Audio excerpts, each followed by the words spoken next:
गरीब की ठंडी बर्फ। गरीब राहुल लंगड़ा था, जिस वजह से वो कोई काम करने में सक्षम नहीं था। इसलिए गरीब राहुल ठंडी बर्फ बेचने का काम किया करता था। वो अपने छोटे से घर में बीवी नताशा और 7 साल की बेटी अंजलि के साथ रहा करता था। बर्फ बेचकर वो अपने घर की आर्थिक स्थिति चलाया करता था। ऐसे ही एक रात वो बर्फ बेचकर घर आता है, जहां उसकी बीवी उससे कहती है, आज फिर अंजलि पनीर सब्जी खाने की जिद कर रही थी। कह रही थी कि उसे दाल चावल नहीं खाने। तुमने क्या कहा फिर? क्या करती, उसने मुझे इतना परेशान कर दिया था कि मुझे उसे डांटना पड़ा। रोते रोते सो गई है, खाना भी नहीं खाया उसने। नताशा, अंजलि अभी बच्ची है, उसे इतनी समझ नहीं है। तुम क्यों उसे छोटी छोटी बात पर डांटती रहती हो? डांटू नहीं तो क्या करूं? प्यार की बात तो उसे समझ में भी नहीं आती। अब उसे कौन समझाए कि हम गरीब हैं, जैसे तैसे करके बर्फ बेचकर घर चला रहे हैं। कई बार तो बर्फ बिकती भी नहीं है और सारी बर्फ गल जाती है। बर्फ की तरह हमारी उम्मीद और हमारी कमाई भी ठंडे बर्फ के पानी में चली जाती है। नताशा की ऐसी बातें सुनकर राहुल कुछ नहीं कहता, चुपचाप खाना खाकर सो जाता है।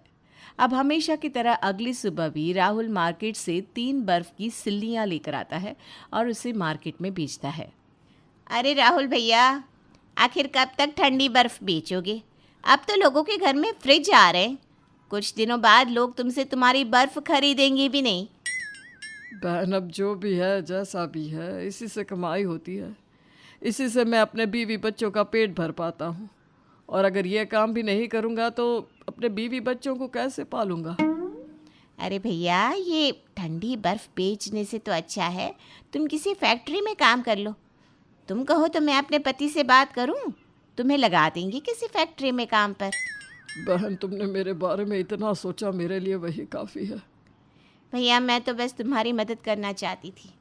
अब तुम्हें मेरी मदद की ज़रूरत नहीं है तो क्या कर सकते हैं।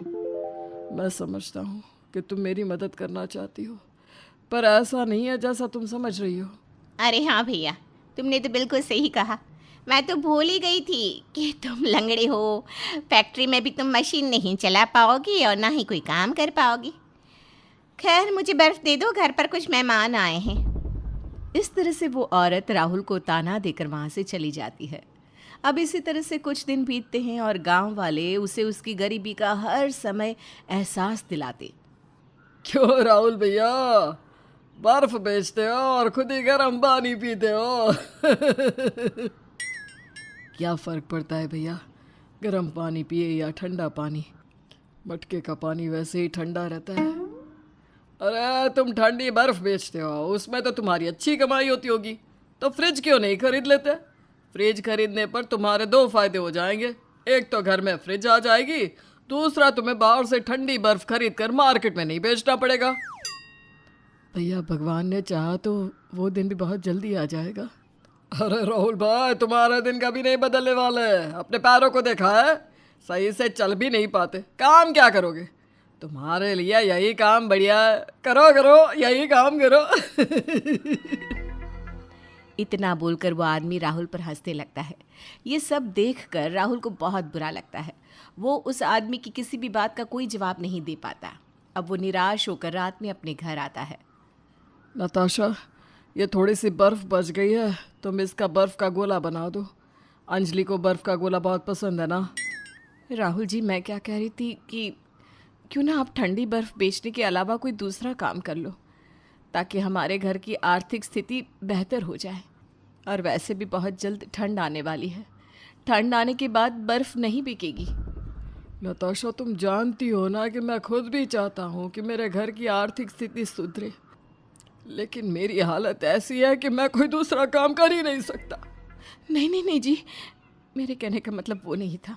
मैं तो बस ये कह रही थी कि जैसे आप बर्फ़ बेचने का काम करते हैं, ठीक उसी तरह का कोई दूसरा काम भी कर लेते जिसमें मैं भी आपकी मदद कर सकूं। नताशा राहुल से बात करते हुए अंजलि के लिए बर्फ़ का गोला बनाती है। अंजलि बर्फ़ का गोला देखकर बहुत खुश होती है और अपने पिता से कहती है, पापा, आप बर्फ़ क्यों बेचते हो? कोई दूसरा काम क्यों नहीं करते? आपको पता है सभी बच्चे मेरा मजाक उड़ाते हैं। अरे क्यों बेटा, क्या कहते हैं तुम्हारे सारे दोस्त?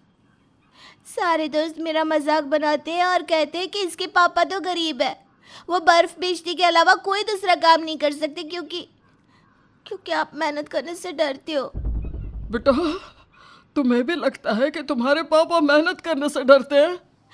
नहीं पापा। तो बस लोग क्या कहते हैं भूल जाओ उसे। और आज तुम्हारे पापा तुमसे वादा करते हैं कि आने वाले कुछ दिनों बाद जो इंसान तुम्हारा मजाक बना रहा है ना, वो तुम्हारे साथ रहना चाहेगा। पर पापा, वो दिन कब आएगा? मुझे बिल्कुल भी अच्छा नहीं लगता जब लोग आपका और हमारा मजाक बनाते हैं। मुझे तो कभी कभी लगता है कि ऐसा दिन कभी आ ही नहीं सकता। अंजलि की ये बात सुनकर नताशा और राहुल को बहुत बुरा लगता है। राहुल अपने पैर को देखते हुए अपनी बीवी से कहता है, काश कि मेरे पैर ठीक होते तो मैं भी मेहनत मजदूरी करके अपने बेटी की अच्छी परवरिश कर पाता। शायद मेरे कुछ और काम करने पर मेरे बेटी के दोस्त उसका मजाक नहीं उड़ाते। राहुल जी, इससे पहले भी तो आप मेहनत मजदूरी करते थे ना। क्या हुआ अगर आज आप लाचार हैं और ठंडी बर्फ बेच रहे हैं? एक दिन आएगा जब हमारी आर्थिक स्थिति भी ठीक हो जाएगी और तब उन सभी के मुंह पर ताला लगेगा जो अभी हमारा मजाक बना रहे हैं। नताशा राहुल को दिलासा तो देती है, पर राहुल के दिलो दिमाग में सिर्फ अंजलि की बातें घूम रही थी और उन सभी गांव वालों का चेहरा जो राहुल के सामने आ रहा था, जो उसकी गरीबी का मजाक बनाते थे और उसके काम का भी। इस तरह से तो सब मेरी बेटी और बीवी का मजाक बनाएंगे। मुझे और मेहनत करनी होगी। इतना सोचकर राहुल अगले दिन बर्फ बेचने के लिए मार्केट में जाता है और मार्केट में हर किसी को देखता है। ये मार्केट कितनी बड़ी है, यहाँ कितने बड़े बड़े लोग आते हैं। क्यों ना मैं भी अपनी कोई छोटी सी दुकान खोल लूँ और उसी दुकान में अपनी ठंडी बर्फ बेच दिया करूँगा। साथ ही कुछ ऐसी चीज़ें भी जो इस मार्केट में कोई नहीं बेचता। इस तरह से राहुल अपनी खुद की दुकान खोलने की सोचता है। घर आकर राहुल सारी बात अपनी बीवी को बताता है, जिस पर नताशा उससे कहती है, ये तो आपने बहुत अच्छा सोचा है, मैं इसमें आपके साथ हूँ। मेरे कुछ गहने रखे हैं, आप उन्हें बेचकर कोई छोटी सी दुकान किराए पर ले लीजिए। राहुल अपनी बीवी के गहनों को गिरवी रखकर एक छोटी सी दुकान किराए पर ले लेता है, जिसमें वो दूध, दही, मक्खन के साथ साथ अपनी ठंडी बर्फ भी बेचता है। समय के साथ उसकी अच्छी कमाई होने लगी थी, क्योंकि उस पूरे मार्केट में राहुल की इकलौती दुकान थी जहां ठंडी बर्फ और दूध से बनी चीज़ें बिकती थी। बहुत जल्द वो अपनी किराए की खुद की दुकान खरीद लेता है और इस तरह समय के साथ राहुल की आर्थिक व्यवस्था भी पहले से बेहतर हो जाती है।